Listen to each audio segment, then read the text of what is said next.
రైతజ్ఞానులందరికీ నమస్కారం. నా పేరు సిరి. మాది సూర్యాపేట కమిటీ. ఇప్పుడు నేను చెప్పబోయే పద్యం నిగూఢ తత్వార్థ బోధినిలోని 60వ పద్యం.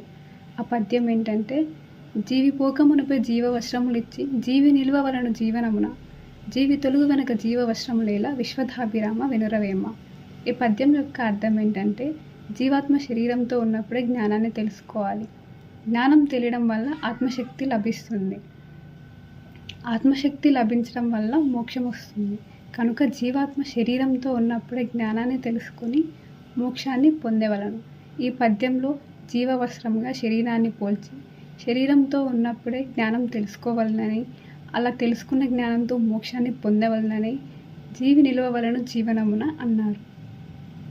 జీవాత్మ మరణించిన తర్వాత శవం దగ్గర భగవద్గీత చదవడం, బైబిల్ చదవడం ఇలా చేయడం వల్ల ఎటువంటి ఉపయోగం ఉండదు. కనుక జీవి తొలుగు వెనుక జీవవస్త్రములేలా అని వేమన అన్నారు. విశ్వదాభిరామ వినురవేమ.